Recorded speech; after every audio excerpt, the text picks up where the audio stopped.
Hi, I'm Emily from Feinberg Art Studio. I'm an art teacher and bookbinder from Ann Arbor, Michigan. In this video, I'll be showing you how to create a junk journal. It's called a junk journal because you can use papers that you already have laying around and other items that would otherwise be recycled as junk. I hope you enjoy.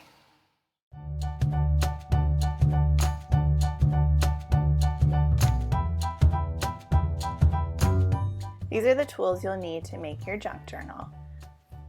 Scissors, pencil, needle and thread, binder clips or clothespins, a ruler, awl or push pin, and maybe some glue for later. Next, gather some thin cardboard and a selection of papers.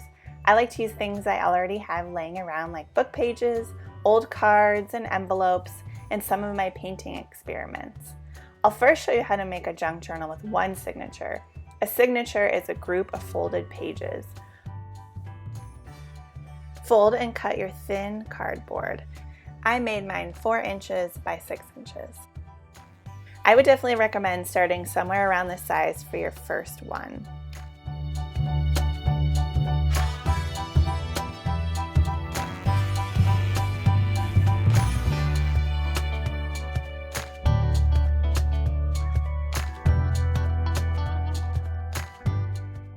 You can use your ruler to get a nice crisp fold. Fold your papers and cut them to size to make sure they fit inside the cover. Sometimes I just eyeball the cuts, or you can line up your paper and mark where to cut.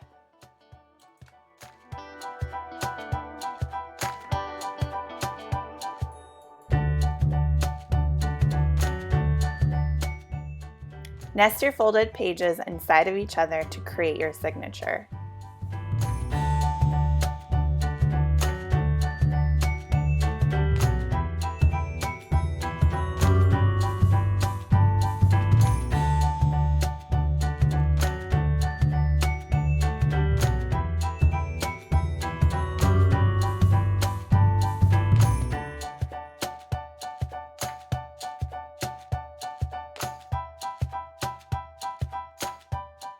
I thought the sun page would be perfect for the middle of my junk journal.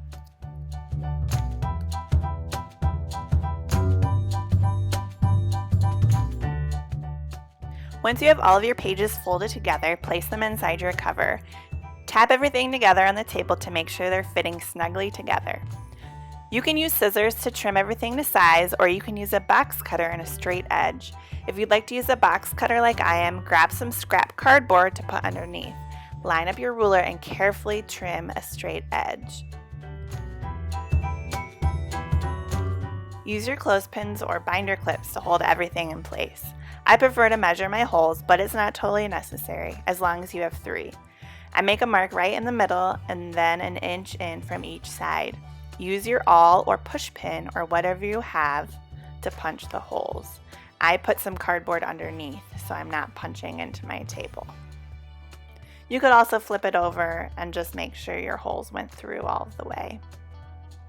The stitch I'll be showing you is called a pamphlet stitch. There are many ways to bind junk journals, but this is a good one to start with. Take your embroidery floss and measure about 3 lengths worth. Thread your needle and leave a little tail.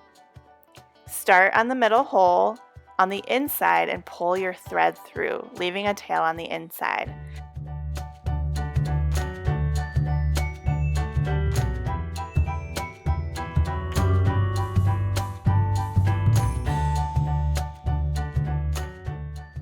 I like to clip my tail so it doesn't fall out. Now go into either of the other holes, it doesn't really matter which one, and pull tight. Take your needle to the hole on the opposite end and pull to the outside.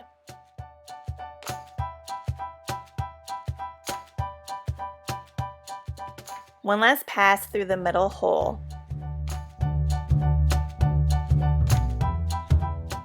If you can, try and make sure the 2 tails are on opposite sides, like you see here, so the knot doesn't pull through the hole. Tie a double knot and a bow if you're feeling fancy.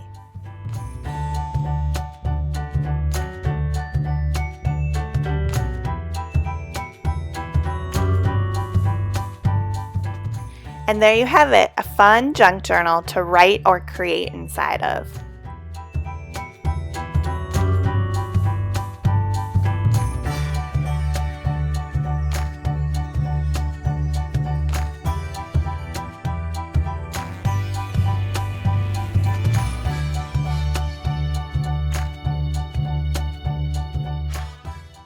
Let's take it to the next level and make a junk journal with multiple signatures. For this version, you'll need an old hardcover book, a ruler, box cutter or X-Acto blade, an awl or push pin, some binder clips or clothespins, a pencil, and some embroidery thread and a needle. First, cut down the fold between the cover and the first page. Careful so you don't cut through the cover.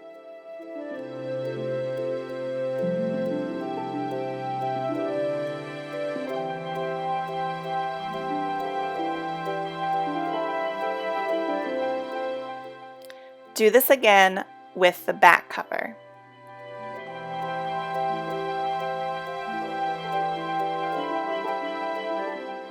The next steps are the same with measuring your holes, creating your signatures, and binding, but instead of doing it once, you'll do it multiple times with multiple signatures. Line up your ruler towards one side of the spine. Make a mark in the middle and about an inch in from each side. I like to draw a line too. It helps when you get to the binding part. Move your ruler down about 1/8 of an inch or more if you want more space between your signatures. Mark the 3 holes and draw another straight line. Repeat this several more times depending on the width of your spine piece and how many signatures you'd like to sew in.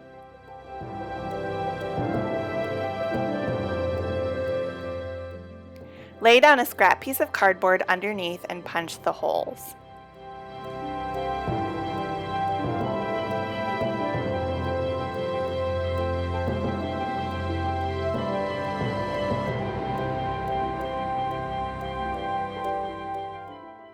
Gather your papers to make your signatures.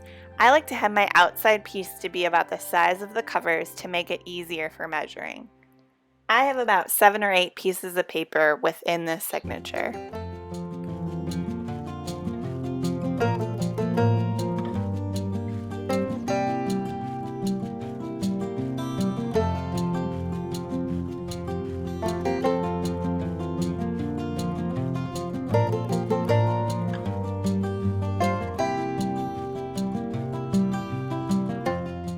Clip your signature to hold it in place.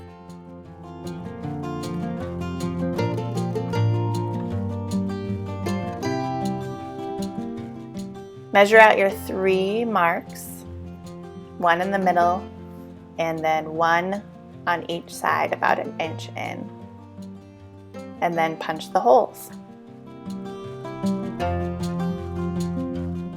Measure out about 3 lengths of thread and thread your needle. You will follow the same steps to create a pamphlet stitch along the first set of holes, which are along that first line you drew. Put your needle through the middle hole and pull it through.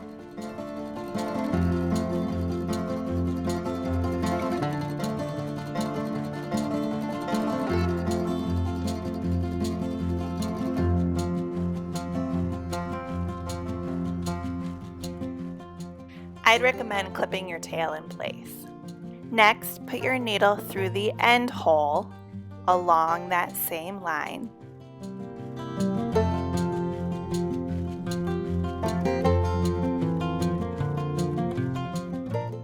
Then, put your needle through the hole on the opposite end along that same line and pull through to the outside.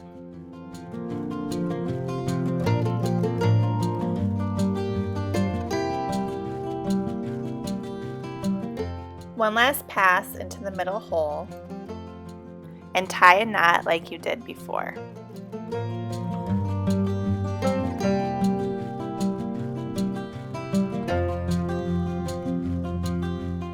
The signature should be lined up on that first line from the inside, and then this is what it will look like on the outside.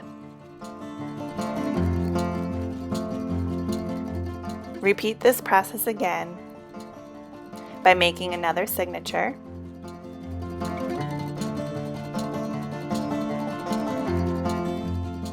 Once you've punched your holes, you're ready to sew in the next signature. This part gets a little tricky, but just make sure you're lining up your next signature with the next line you drew and into the holes along that line. You'll still be doing the same pamphlet stitch that you've done with all of your other signatures.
Continue this process until your junk journal is complete.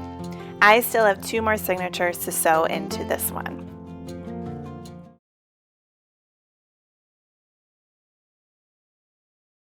Here's another example of a smaller junk journal with 2 signatures.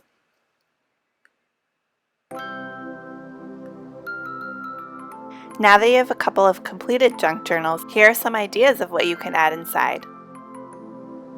I love collecting words from books and magazines, as well as color swatches from magazines and junk mail. A paper collage is perfect for decorating the cover of this one. I arrange my pieces first and then glue them once I like my composition. I'm using an old magazine as my gluing mat. That way I can glue all of the way to the edges of my pieces without getting my table gluey. Then I flip the page for a fresh glue mat.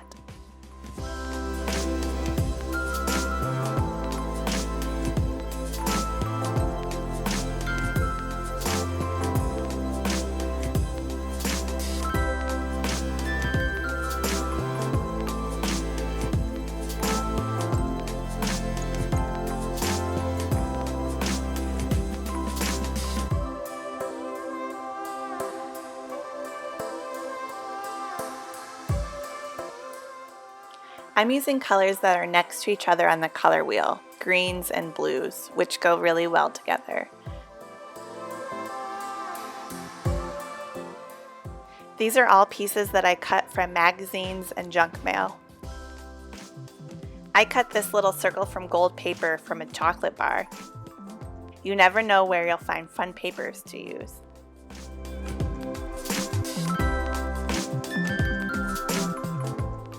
You could also paint your pages. I'm using a cheap acrylic paint just to add color to this spread.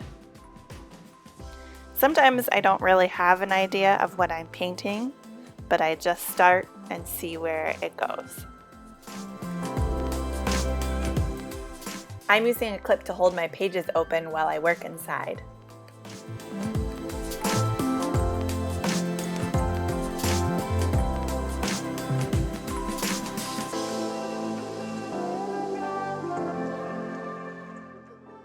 I've been saving this farmhouse page to use for something, and I think it would be fun on top of the yellow background. I'm using scissors to cut it out, but some people prefer an X-Acto blade for this kind of cutting.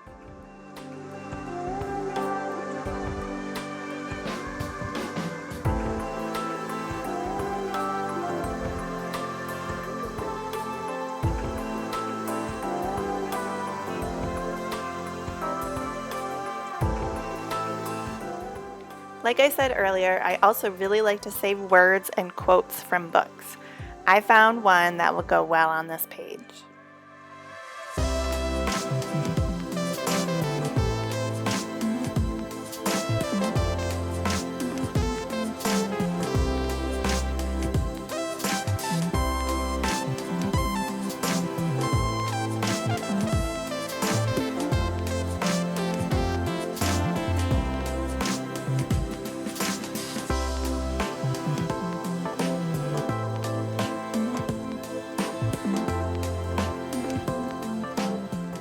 I'm going to make a little paper closure with a strip of this painted paper.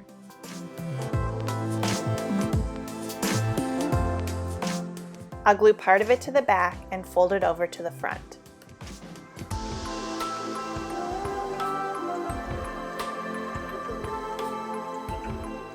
I'll glue down this little piece of gold paper to complete the closure. I'm gluing on the top and the bottom so there's still space for the little strip to slip through.